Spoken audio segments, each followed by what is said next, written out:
तो दोस्तों आज हम एक्सप्लेन करने वाले हैं द केरला स्टोरी, जो कि सच्ची घटना पर आधारित है। तो बिना टाइम गवाए हुए चलिए शुरू करते हैं। फिल्म के स्टार्टिंग में हम शालिनी उन्ने कृष्ण को देख पाते हैं और उसके हाथ में हथकड़ी लगी हुई होती है और उसे इंट्रोगेशन रूम में बैठा दिया जाता है और इन पर ये इल्जाम लगाया जाता है कि वो आईएसएस के एक एजेंट है, जो कि यहाँ पे एक सुसाइड बॉम्बर बनने इलीगल एक्टिविटीज करने वाली थी और इन्हीं चार्जर्स के चलते उसे सालों के लिए जेल में बंद किया जाने वाला था। लेकिन उन्ने कृष्ण यानी कि शालिनी उर्फ फातिमा का कहना था कि आप ये तो इल्जाम लगा दिए कि हम आईएसएस के एजेंट है, हम आईएसएस के एजेंट बने कैसे, उसके पीछे का रीजन क्या था, उनके लिए एक कहानी सुननी पड़ेगी। कहानी जाती है 1 साल पीछे, जहाँ पे हमें शक नाम का एक शख्स दिखाया जाता है जो कि गाड़ी में फातिमा को बैठाकर दूर कहीं रेगिस्तान में जा रहा था। इसी बीच रास्ते में कुछ स्टॉपेज भी लेता है और कुछ गन लेकर दवाई खाकर वहाँ से आगे निकल जाते हैं, जहाँ पर इसाक फातिमा को लेकर अपने एक पुराने घर में जाता है और यहाँ पे फातिमा से कुछ अपने रिलेटिव से मिलवाता है। एक तरफ फातिमा एक औरत के बगल में बैठी हुई थी और वहीं पे इसाक अपने मेल फ्रेंड के साथ बैठकर एक हमले की तैयारी कर रहा था और दूसरी तरफ फातिमा से पूछा जाता है कि तुम हो कहाँ से, जहाँ पर फातिमा बताती है कि मैं इंडिया केरला से हूँ, जो कि द हेवन एंड अर्थ है। खुली वादियाँ, नीला आसमान, हर जगह हरियाली ही हरियाली। शालिनी अपने घर में अपनी मॉम और नानी के साथ रहा करती थी। पढ़ाई करने के लिए वो नेशनल नर्सिंग कॉलेज में जाती है। इसी के साथ आपको बताते चलो कि ये कहानी एक रियल इंसिडेंट्स पे बेस्ड है। इस मूवीज के एंड में इसके कहानी के किरदारों का असली माता पिता कुछ स्टेटमेंट भी दिए हैं, जो कि आपको मैं एंड में बताऊंगा। तो coming back to the main story, nursing college में शालिनी के 3 बेस्ट फ्रेंड बनती है, जिसका नाम होता है नेमा, हाजिमा और गीतांजलि। वेलकम स्पीच में जब ये सभी बैठे थे, कोई अननोन शख्स हाफिजा को छोड़कर इन तीनों का तस्वीर खींचे जा रहा था, जो कि बाद में 2 मौलवियों के फॉरवर्ड कर दी जाती है। उस रेगिस्तान में आगे जाते वक्त फातिमा को कई सारी लाशें दिखाई पड़ती है, जिनमें मेल और फीमेल दोनों ही जेंडर के लोग मौजूद थे। इसके बाद ये दोनों ही एक पुराने से घर में आते हैं। उसके घर की हालत बहुत ज्यादा खराब थी, लेकिन थोड़े दिनों तक रहने के बाद वो घर थोड़ा बहुत तो रहने लायक हो जाता है। इसी बीच इसाक अपने प्रेग्नेंट वाइफ फातिमा के साथ जबरदस्ती करने की कोशिश करता है। हालांकि फातिमा कहती है कि हमारे घर में अगर किसी चीज को माना कर दिया जाता है तो उसको नहीं करना चाहिए, लेकिन इसाक बात नहीं मानता है और उसके साथ जबरदस्ती करने लगता है। उसके वहाँ से जाने के बाद फातिमा बहुत रोती है और यहाँ से कहानी फ्लैशबैक में जाती है। हाफिजा, जो कि अब इन तीनों की दोस्त बन चुकी थी, उन्होंने आज एक डिनर का प्लान बनाया था, लेकिन इसी बीच किसी से फोन पर बात कर रही थी और कह रही थी यहाँ से बीच के लिए निकलेंगे। जैसे ही चारों नीचे उतर रही थी, हाफिजा अपनी कजन भाइयों से तीनों से मिलवाती है, जिनका नाम था रमीज और अब्दुल। अब्दुल एक बड़ा बिजनेसमैन था और वही रमीज अपनी पढ़ाई पूरी करके यूएस यूके शिफ्ट हो जाना चाहता था। शालिनी का कहना था कि इतनी पढ़ाई लिखाई करी है तो इंडिया को ही क्यों नहीं आगे बढ़ाया जाए। रमीज का कहना था कि हमारे धर्मों में ज्यादा काम करके ज्यादा लोगों की मदद करने के बारे में कहा गया है, तो मैं अगर ज्यादा कमाऊंगा तो ही ये सब कुछ मैं कर सकता हूँ, जो कि इंडिया में काम करके पॉसिबल नहीं। दैट्स अ रीजन मैं इंडिया से बाहर जाना चाहता हूँ। और इन सब के बीच पर काफी टाइम स्पेंड होता है और ये सब बीच पर जाके काफी सारा फोटो क्लिक करवाते हैं। उसके बाद इन सबको डिनर के लिए छोड़ देते हैं। डिनर टेबल पर बैठ के जब ये सब खाना खा रहे थे, तब हाफिजा और नीमा अपनी अपनी धर्म के प्रार्थना करने लगते हैं, जहाँ पर शालिनी और गीतांजलि को कहना था कि वैसे तो हम थैंक यू नहीं बोलते हैं,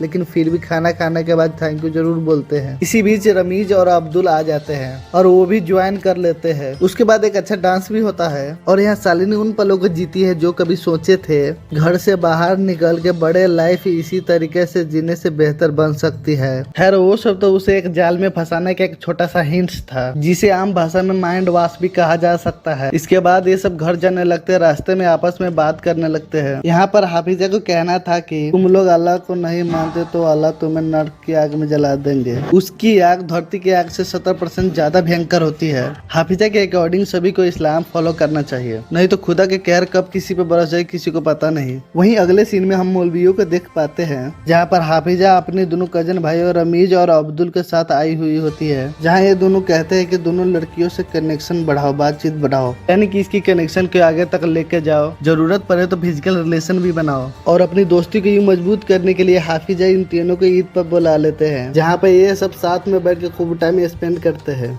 वही सीन रेगिस्तान में शिफ्ट होता है। इसाक फातिमा को कह के जाता है कि मैं कुछ अर्जेंट काम के लिए बाहर जा रहा हूँ, तो तुम्हें कुछ पल के लिए घर पे ही रहना पड़ेगा। यहाँ व्यूअर्स को पता चलता है कि इसाक टेररिस्ट ग्रुप में मिला हुआ है, एक टेररिस्ट एक्टिविटीज के लिए घर से बाहर जा रहा था। इसी बीच फातिमा घर से बाहर निकल के मदद मांगने के लिए कोशिश करती है, लेकिन रास्ते में एक और औरत मदद मांगने के लिए कोशिश कर रही थी। उसे उसी रेगिस्तान में गोली मार दी जाती है। वहीं एक जगह उस टेररिस्ट ग्रुप के एक लीडर एक औरत का हाथ काट देता है, उस पति का गला काट देता है। सिर्फ उस वजह से उस लड़की ने लिपस्टिक लगाई थी। उसके हस्बैंड ने ऐसा करने से मना भी नहीं किया। यहाँ फातिमा का एक हुस्ना नाम की लड़की मिलती है, जो कि कहती है कि तुम अकेली क्यों घूम रही हो, तुम तो ऑलरेडी प्रेग्नेंट हो। जिसमें फातिमा बताती है कि तुम भी तो अकेली घूम रही हो। जिसने उस औरत का हाथ काटा और कोई नहीं, मेरा पति ही था, इसलिए मुझे नहीं मारेगा। तुम जितना जल्दी हो सके यहाँ से छुप जाओ, लेकिन अगर भागने की कोशिश करोगी, अगर मरी जाओगी, तो मैं तुम्हारी मदद नहीं कर सकती। सीन अगेन इंट्रोगेशन पे आता है, जहाँ पर शालिनी को ये कहा जाता है कि तुम अपनी मर्जी से उस जगह पे आई थी,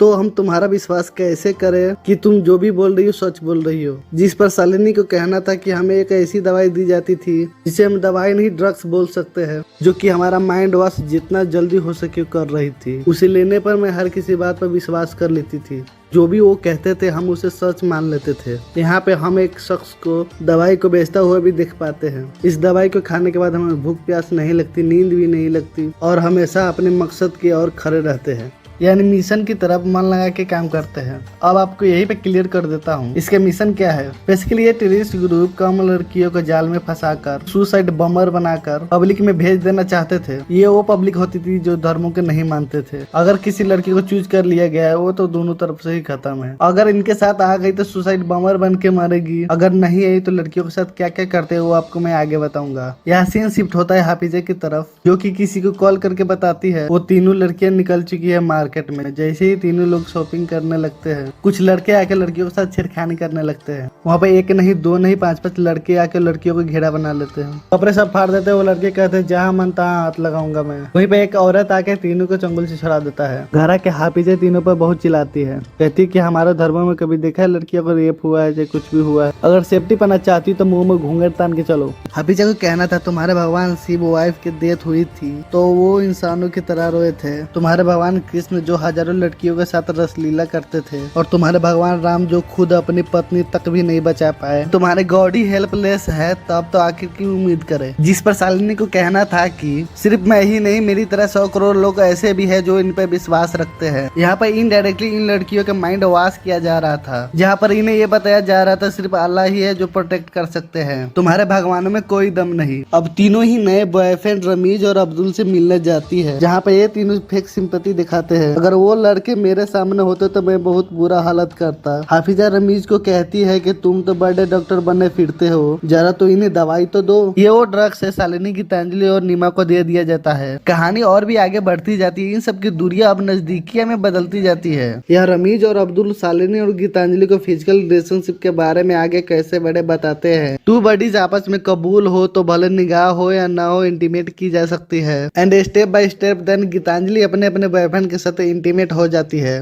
कहानी यहाँ से 3 महीने आगे बढ़ती है और अपने हिसाब पहनते पहनते हाफिजा ने और भी ज्यादा बहला फुसला दिया था, जिसकी वजह से ये तीनों नमाज पढ़ने लगी थी। इसी के साथ साथ रीति रिवाज को भी फॉलो करने लगी थी। अब्दुल एक एपिटेंट था, जिसकी वजह से गीतांजलि प्रेग्नेंट नहीं हुई, लेकिन शालिनी प्रेग्नेंट हो चुकी थी। जहाँ पर हाफिजा उससे बताती है कि तुम्हारा ये बच्चा दुनिया कबूल नहीं करेगी। अगर तुम अपनी और अपनी बच्ची की जान बचाना चाहती हो तो इस्लाम कबूल कर लो। एक तरीके से उसे प्रेशराइज किया जा रहा था। इन्हीं सारी चीजें शालिनी इंट्रोगेशन में पुलिस को बताती है। कहानी अगेन रेगिस्तान में शिफ्ट होती है, जहाँ पे इस वक्त फातिमा उर्फ शालिनी ऑलरेडी प्रेग्नेंट थी। पर उस वक्त लड़की पैदा होती है, जिसे देखकर इसाक खुश नहीं होता और ऊपर से शालिनी को बुरा भला भी कहता रहता था। इसलिए वो कहता है तुम और अपनी बच्ची को ख्याल रखना। यहाँ से शालिनी मौका पाकर हुस्ना से मिलती है। हुस्ना उसे एक और लेडीज के पास ले जाती है, क्योंकि हुस्ना के पास मोबाइल नहीं था, दूसरी लेडीज के पास जरूर था। शालिनी बस फोन लेकर घर पर ये कहना चाहती थी कि मैं ऐसी जगह पर फंसी हूँ जहाँ मेरी जान भी जा सकती है और मुझे इंडिया वापस आना है। ये सारा मैसेज अपने रीजनल लैंग्वेज में ही भेजा था। ताकि कोई और उसे डिकोड न कर पाए। लेकिन जैसे वो सब मैसेज भेज के घर से बाहर निकलते हैं, उस लेडीज का हस्बैंड आ जाता है और उसे गोली मार देता है। दूसरे मैसेज की तरह इंडिया मैसेज भेजा हुआ दिख जाता है। कहानी अगेन केरला में शिफ्ट होती है।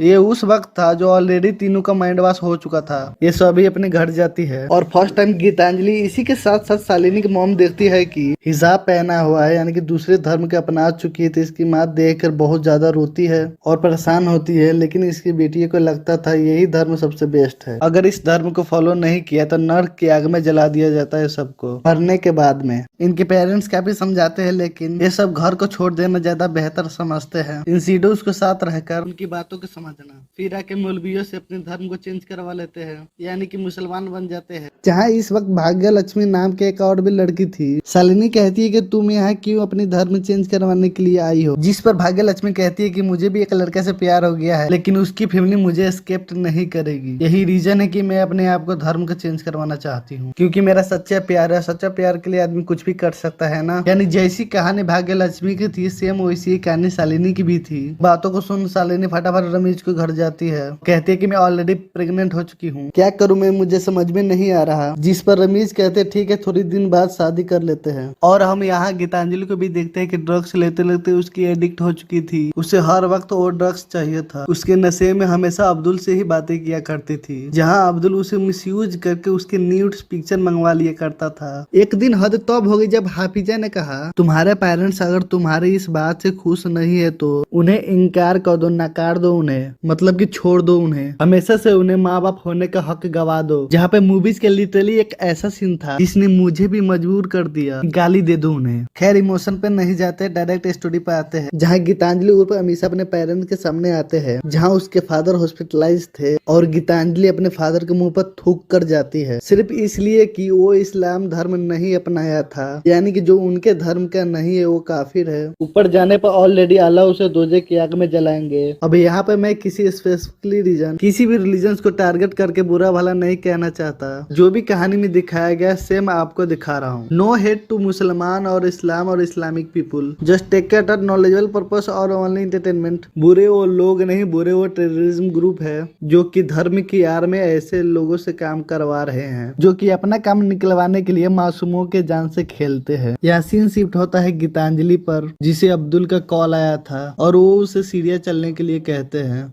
गीतांजलि को सब कुछ समझ में आ गया था कि ये पहले नॉर्मल लड़कियों को प्यार में फंसाते हैं और उनके साथ सेक्सुअल कनेक्शन बढ़ाते हैं, और जब लड़की उसकी ट्रैप में फंस जाती है, ये ले जाकर दूसरे और भी कुछ गलत गलत काम करवाते हैं, तो उसे नामर्द कहकर उसका फोन काट देते हैं। जिस पर अब्दुल का कहना था कि मैं तेरी न्यूड्स पूरी दुनिया में फैला दूंगा। मीनवाइल फातिमा उर्फ शालिनी आकर मौलवी जी से अपनी शादी के लिए बोलती है, जहाँ पर मौलवी जी बताते हैं रमीज तो कुछ ही दिन पहले अपने फैमिली के साथ मालदीव्स भाग गया। तो शालिनी डर जाती है कि मैं करूँ तो क्या करूँ, मैं ऑलरेडी प्रेग्नेंट हूँ, ना समाज मेरी अपनाएगी ना कॉलेज मुझे हेल्प करेगा, मेरे फ्रेंड्स ऑलरेडी यहाँ पर है नहीं और घर वालों से मैं दगा कर चुकी हूँ, इससे बेहतर यही कि मैं मर ही जाऊँ। यानी इंसान इतना ज्यादा डिप्रेस्ड हो चुका था कि एट द एंड अपने आप को खत्म करने के बारे में सोच लिया था। सेम ऐसा मूवीज में नहीं दिखा रहा है, ऐसा रियलिटी में भी हो रहा है। इस मूवीज के एंड में कुछ ऐसा नंबर दिखाया गया, कुछ ऐसा आंकड़े दिखाया गया है जो कि आपका दिमाग हिला के रख देगी। पिछले 10 सालों में 32,000 ऐसे कन्वर्जन हुए हैं, जहां लड़कियां हिंदू, सिख, क्रिश्चियन और अदर रिलीजन से डायरेक्टली इस्लाम को अपना लेती है, जिसके पीछे की कहानी टेररिज्म को और भी ज्यादा बढ़ावा देना। मौलवी जी का कहना था कि एक इसाक नाम के लड़का मिला देता हूँ, जो इससे पहले कैथलिक था, हाल ही में इस्लाम को अपनाया है, अगर तुम चाहो तो तुम्हारी शादी उससे करवा देता हूँ, वो तुम्हारे बच्चे का नाम देगा और इंडिया से दूर जाके अच्छी जिंदगी जी सकती हो। शालिनी के पास में ऐसा कोई भी चारा नहीं था ऐसा करने का, और वो शादी के लिए हाँ कर देती है। कुछ दिन बाद उसकी शादी होने वाली थी। इसी बीच उसकी मॉम रोकने वाली थी कि अगर तुम दूसरे धर्म में कन्वर्ट होना चाहती हो तो हो जाओ, दूसरे लड़कों से शादी भी करना चाहती हो तो कर लो, लेकिन मेरे घर में आके रहो। इनफैक्ट खुद भी मैं ये धर्म को अपना लूंगी, लेकिन तुम इंडिया को छोड़कर बाहर मत जाओ। लेकिन हाफिजा उसकी माँ के ऐसा करने से रोक देती है। वो बोलती है जो हो चुका है वो हो चुका है, अब इसे रोका नहीं जा सकता।